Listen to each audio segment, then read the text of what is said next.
Hi Paoloholics! Welcome back to my channel.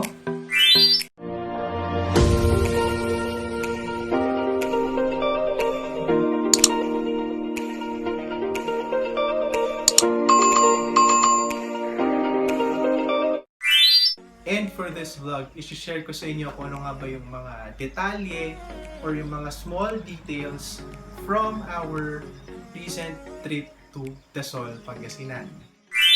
So yung trip na yon was actually planned parang a day before we went to Dasol.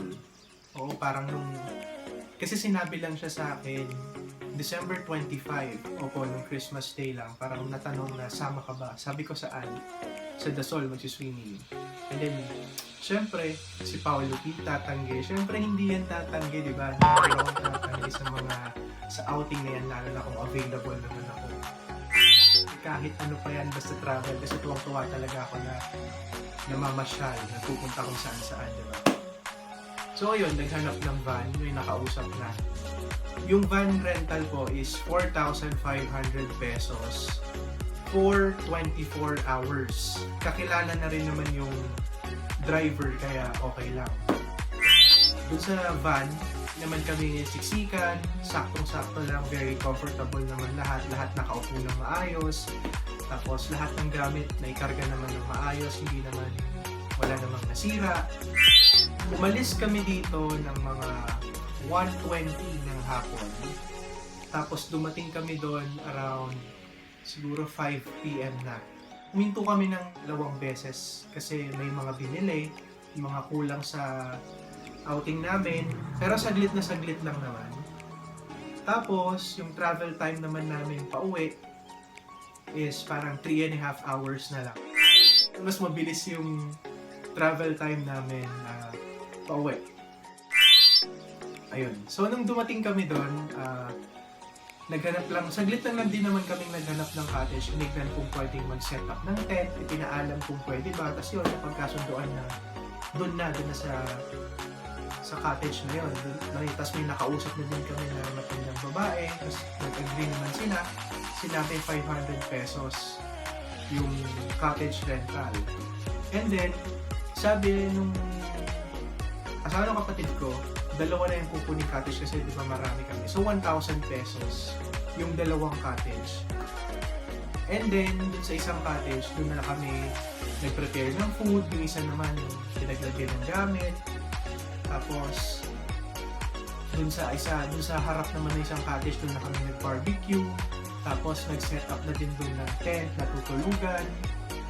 Tapos, kinabukasan naman, nagpunta kami sa Culebra Island. Doon yung pinaka-enjoy talaga, yung pinaka-highlight nung trip namin na yon, na first time namin pala lahat din na pumunta sa beach na yon, and doon sa Culebra Island. Maganda kasi malinis naman yung island, yun nga lang, medyo mainit. Nung nasa Tambobong Beach kasi kami, medyo makulimlim, masarap mag-swimming, tapos yung dagat napakakalmado, hindi naman ganun kahangin. Talagang yung beach na yon, feeling ko is talaga intense, pang swimming talaga siya. Kasi napakakalma lang. Maski mga bata, pwedeng lumangoy siguro doon. Pero syempre, kailangan pa rin ng patnubay ng magulang. Huwag naman natin hayaan yung mga bata na mag-swimming mag-isa. Tapos, nung pumunta naman kami sa Culebra Island, around mga 10:30 na siguro yun, or 11 a.m. Nag-rent ng bangka for 1,000 pesos.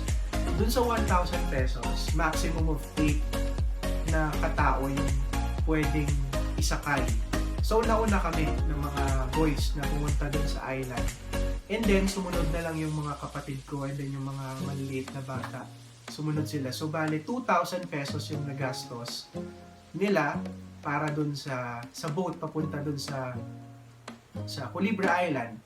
And then pagdating po ng Culebra Island, meron pong entrance fee na 50 pesos kada tao.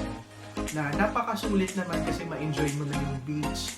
Maganda yung sand, marami din ng mga halaman, mga malilit na cottages din doon, may mga taong nag-set up din naman ng kani-kanilang mga tents. And malilibot mo siya, mabilis lang yung island. Tapos maganda yung Culebra Island, Instagram worthy. Kumbaga pang Instagrammable yung mga magiging pictures nyo doon. And then isa sa nagustuhan ko doon sa island is meron silang chapel na makikita niya sa isa ko pang vlog doon sa part 2 ng Dasol trip namin.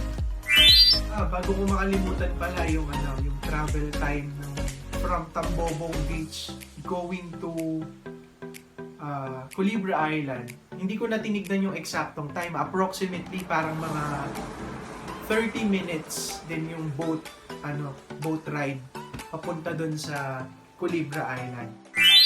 So ayun, Paoloholics, ayun na lang muna yung mga detalye na masishare ko about our recent trip to Dasol, Pangasinan. Thank you, Paoloholics, for watching this vlog, and if you're new to my channel, please don't forget to like this video and subscribe to my channel, and hit the notification bell for you to be notified for any videos or updates just like this vlog. Thank you and God bless.